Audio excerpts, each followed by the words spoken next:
नमस्कार, आदाब, सत श्री अकाल, केरो हाल चाल। This is economics Guru easy.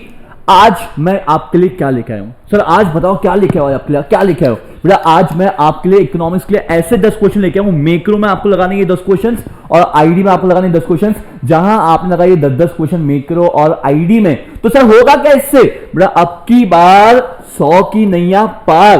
Sir क्या होगा इकोनॉमिक्स में इस बार बेटा? आ रहे हैं 80 ऑन 80। अगर आपने लगा लिए 10 क्वेश्चन, लिख के बोलो इतने ही क्वेश्चन करने, इसलिए आप कुछ मत करके जाओ।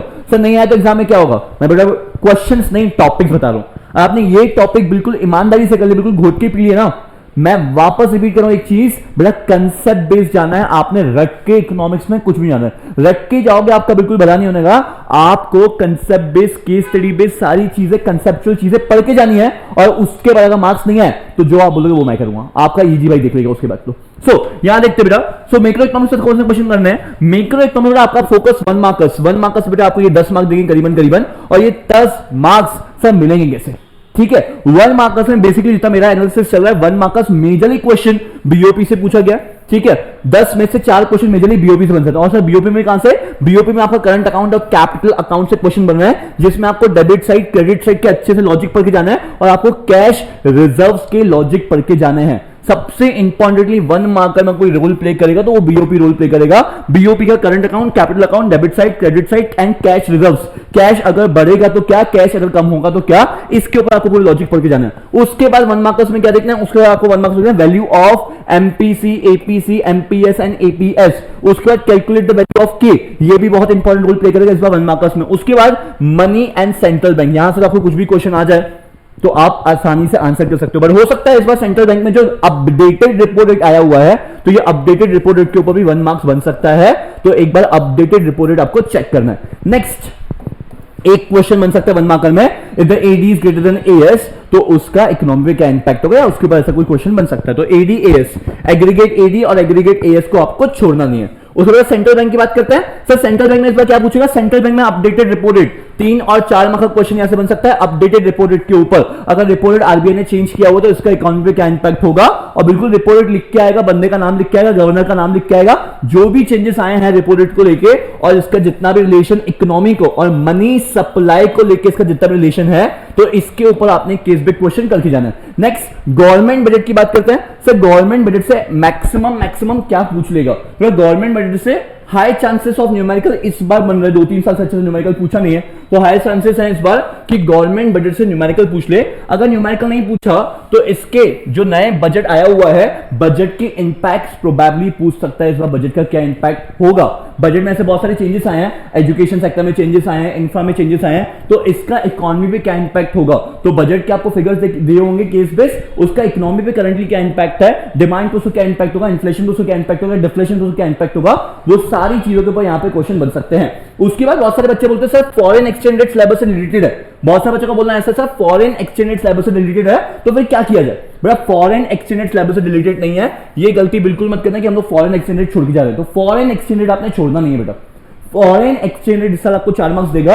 यहां से कंबाइंड क्वेश्चन बनेगा फॉरेन एक्सचेंज रेट का, बीओपी और फॉरेन एक्सचेंज रेट का। यहां पे मैक्सिमम जितना मैं समझ पा रहा हूं, या तो इंपोर्ट और एक्सपोर्ट के ऊपर क्वेश्चन पूछ लेगा। इंपोर्ट एक्सपोर्ट बढ़े, इसका इकोनॉमी क्या इंपैक्ट है, या तो जो कैश रिजर्व्स बढ़ेंगे आरबीआई के पास, आरबीआई के पास जो कैश रिजर्व बढ़ेंगे उसके ऊपर क्वेश्चन बनेगा। उसके बाद ग्राफ बेस्ड क्वेश्चन आएगा आपके पास, एक डायग्राम बेस्ड क्वेश्चन आएगा, ग्राफ बेस्ड क्वेश्चन आएगा इन्फ्लेशनरी और डिफ्लेशनरी गैप पे, जहां पे अगेन आपको एग्रीगेट डिमांड और एग्रीगेट सप्लाई का लॉजिक कवर करना है, और यहां पे आपको उसका एक ग्राफ का इंपैक्ट चेक करना है। नेक्स्ट बेटा आपका ऑब्जेक्टिव ऑफ बजट की बात करते हैं। ठीक है, बजट से यहां से क्वेश्चन बन सकता है, ऑब्जेक्टिव ऑफ बजट की बात कर लेते हैं। सर ऑब्जेक्टिव ऑफ बजट में 5 ही ऑब्जेक्टिव दिए हैं आपकी बुक में, 5 में से मैक्सिमम ये 2 ऑब्जेक्टिव हैं जहां से क्वेश्चन बन सकता है। 4 मार्क की केस स्टडी बनेगी, डायरेक्ट क्वेश्चन बिल्कुल नहीं बनेगा। 4 मार्क की केस स्टडी बनने की ही प्रोबेबिलिटी है, डायरेक्ट क्वेश्चन का कोई प्रोबेबिलिटी यहां पे बनता नहीं है। नेक्स्ट बेटा आपका वैल्यू एडेड मेथड। जब बेटा आप नेशनल इनकम पढ़ोगे, बहुत सारे बच्चों को डाउट था कि सर हमको वैल्यू एडेड मेथड तो आता ही नहीं है, नेशनल इनकम तो हमको आता ही नहीं, जाएंगे कहां जाएंगे बेटा? मैंने वीडियोस अपलोड कर रखी है, इतनी प्यारी बढ़िया वीडियो से। वैल्यू एडेड मेथड 6-7 मिनट की वीडियो है, इनकम मेथड में 5-6 मिनट की वीडियो है, वो ऑलरेडी वीडियो डली हुई है प्लेलिस्ट में, जाके वो चेक करो। बट वैल्यू एडेड मेथड आपको नहीं छोड़ना इस बार। सो वैल्यू एडेड मेथड के बाद आपको पॉजिटिव और नेगेटिव एक्सटर्नलिटी। कई बार ऐसा होता है कि जो 6 मार्क का एक क्वेश्चन आएगा, 6 मार्क को स्प्लिट कर दिया जाएगा 3-3 मार्क्स में। 6 मार्क्स को स्प्लिट कर दिया जाएगा 3 मार्क्स में। 3 मार्क्स में आपको न्यूमेरिकल आंसर करना है, 3 मार्क्स में आपको नेशनल इनकम की कोई थ्योरी आपको बतानी है। तो यहां पे theory plus numerical combined question बन सकता है 6 मार्क्स का, तो उसको आपको बिल्कुल ध्यान देना है, बिल्कुल उसको छोड़ना नहीं है। उसके बाद सर मैक्रो में इतना ही पढ़ना है, हाँ बेटा मैक्रो में कंसेप्चुअली आपको इतना ही पढ़ के जाना है, इसके अलावा कुछ आपको है नहीं ज्यादा कि आपको मैक्रो में पूछ ले। नेक्स्ट अपन बात करते हैं ID. With respect to ID, sir ID में क्या प्रोबेबिलिटीज बन सकती है? तो आईडी में 1 मार्क की प्रोबेबिलिटी आपकी जो कॉलोनियल रूल है, ब्रिटिश रूल है, ठीक है, बांग्लादेश, G20, मैंने कल अपने रील में बहुत सारी चीजें शेयर की थी, बट यहां पे एक बार देख लेता है। अगर आईडी में मेजरली प्रोबेबिलिटीज बनती है तो प्रोबेबिलिटी बनेगी आपकी लैंड रिफॉर्म से। यहां से क्वेश्चंस 1 मार्क के सारे बनेंगे लैंड रिफॉर्म, लैंड सीलिंग। ये टॉपिक बेटा ऐसे हैं कि छोड़ने नहीं है। सबसे इंपॉर्टेंट एग्रीकल्चर मार्केटिंग, जितनी मेरी पेपर पे एनालिसिस है, एग्रीकल्चर मार्केटिंग पूछेगा ही पूछेगा। 3 मार्क्स में पूछ ले, 1 मार्क्स में पूछ ले, बट एग्रीकल्चर मार्केटिंग आपने छोड़ना ही है। ये सबसे इंपॉर्टेंट और सबसे वैल्यू क्वेश्चन है, तो आपने एग्रीकल्चर मार्केटिंग नहीं छोड़ना है, लैंड रिफॉर्म करना है, लैंड सीलिंग करना है। उसके बाद आपको एचसीएफ में दिया होगा, HCF human capital formation, chapter number 4 human capital formation, वहां पर दिया हुआ है education sector in India. Sir education sector in India पूरा का पूरा पढ़ के जाऊं? हाँ, आपको पूरा का पूरा एजुकेशन सेक्टर पढ़ना है। और उसके बाद यहां पे करंट अपडेट पूछेगा कि इस साल गवर्नमेंट बजट ने कितना पैसा स्पेंड किया एजुकेशन सेक्टर के ऊपर और इसका लाइकली टू इंपैक्ट क्या होगा इकोनॉमी के ऊपर। तो ये केस जो बनेगा, मैं इसके बाद एक पीडीएफ भी शेयर करूंगा, जितने नए क्वेश्चन मेरे पास आए, जितने नए क्वेश्चन मैंने बनाए हैं। तो मेरा टेलीग्राम चैनल है इजी संभाल लेगा करके, वो आप टेलीग्राम चैनल को सब्सक्राइब कर लो। वहां पे सारी की सारी चीजें मैं आपको देने वाला हूं कि भाई ये जो चीजें मैं बताई है इस पे क्वेश्चंस कैसे मैक्सिमम बन सकते हैं, तो वो सारे मैं आपके साथ शेयर कर देता हूं। तो education sector in India plus मैं क्या बोल रहा हूं, एजुकेशन सेक्टर इन इंडिया तो कवर करना ही है, बट साथ में जो गवर्नमेंट बजट का लेटेस्ट अपडेट है उसको भी आपको उसके साथ कवर करना है। नेक्स्ट सोर्सेज ऑफ एचसीएफ है, बिल्कुल सिंपल क्वेश्चन है।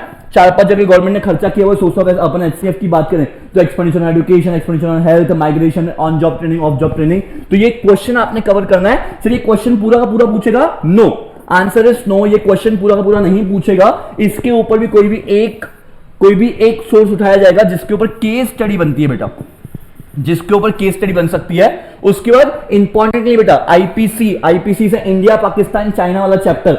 आईपीसी बेटा एक ऐसा चैप्टर है जो आपको कम चैप्टर पढ़ के 8 मार्क्स, बिल्कुल छोटा चैप्टर बट देता है 8 मार्क्स। सर आईपीसी में क्या पूछेगा बेटा? 3-4 तो 1 मार्कर ही पूछ लेगा, लिख के ले लो, 3-4 तो 1 मार्कर ही पूछ लेगा। सर 1 मार्कर में क्या पूछेगा कि ये सारे देश, 4 कोई भी देश का ऑप्शन देगा, इसमें से कौन सा G20 में आता है कि नहीं आता है। उसके बाद बोलेगा पाकिस्तान का ग्रोथ रेट क्या था ये ईयर में। तो आपको इंडिया पाकिस्तान चाइना में जहां भी आपको डेटा दिख रहा है, फिगर्स दिख रहे हैं, आपको डेटा और फिगर्स को बिल्कुल छोड़ना ही है। तो मोस्ट इंपॉर्टेंटली आपने डेटा और फिगर्स को कवर करना है। उसके बाद आईपीसी से एक टेबल बेस्ड क्वेश्चन बिल्कुल पूछेगा, आईपीसी से बिल्कुल एक टेबल बेस्ड क्वेश्चन के चांसेस हैं। और टेबल बेस्ड क्वेश्चन आपको क्या लगता है कि आपको इंडिया पाकिस्तान चाइना का पूछेगा? नहीं, बिल्कुल table based question India Pakistan China का जो कंपनी ने कंपेयर किया वो बेसिक चीजों को, वो नहीं पूछेगा। यहां पे आपको आएगा जीडीपी कंपैरिजन, ठीक है।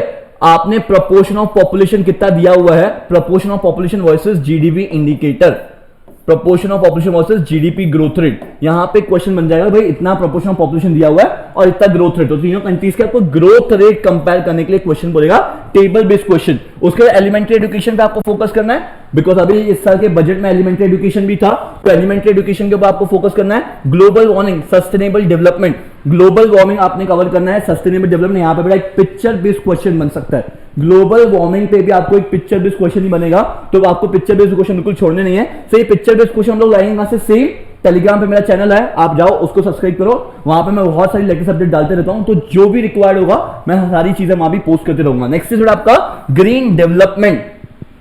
सर ग्रीन रेवोल्यूशन तक सुना है, व्हाट इज ग्रीन डेवलपमेंट? बेटा जब आप सस्टेनेबल डेवलपमेंट का चैप्टर पढ़ोगे वहां पे एक टॉपिक दिया हुआ है ग्रीन डेवलपमेंट। ये ग्रीन डेवलपमेंट को अपन मैक्रो से भी साथ में कंबाइन कर सकते हैं, जिसका हम लोग नाम लेते हैं positive externalities.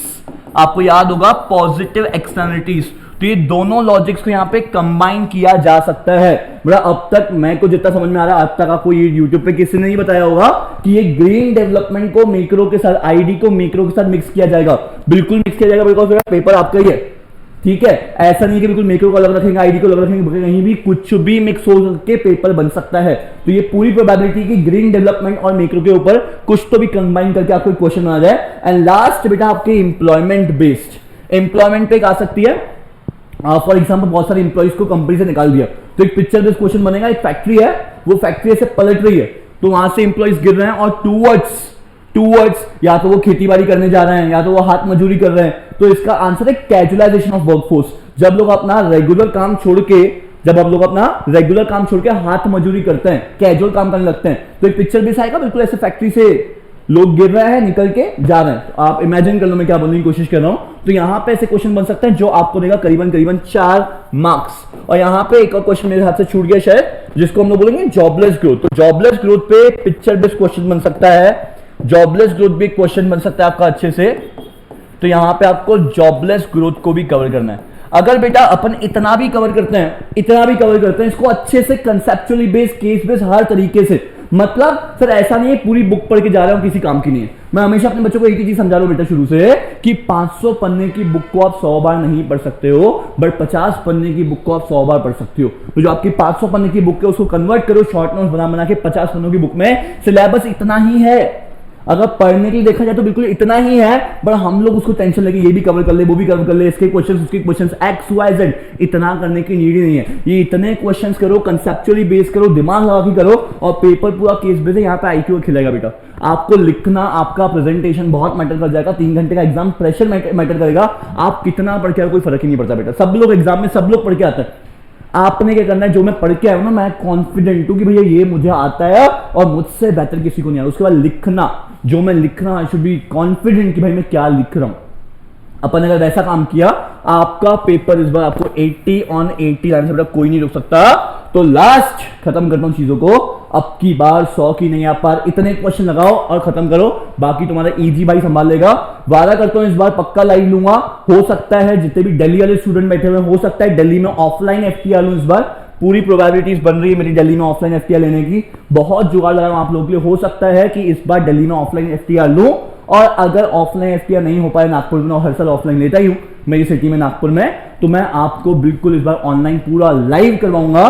Pin to piano, macro के सारे क्वेश्चंस, एमसीक्यूज, आईडी, सब कुछ कवर करेंगे हमारे लाइव सेशन में डे बिफोर एग्जाम्स। सब कवर करेंगे, बिल्कुल टेंशन मत लो। इस बार तुम्हारा इजी भाई सब कुछ संभाल लेगा। तो जैसे मैं हमेशा बोलता हूं इजी संभाल लेगा, तो इस बार बोर्ड्स आपका इजी संभाल लेगा। अब की बार 100 की नहीं पर। मिलते हैं नेक्स्ट टॉपिक में। से बहुत सारे लेक्चर रिकॉर्ड करूंगा आप लोगों के लिए। बिल्कुल बने रहो चैनल पे और बहुत मजे करेंगे। Thank you.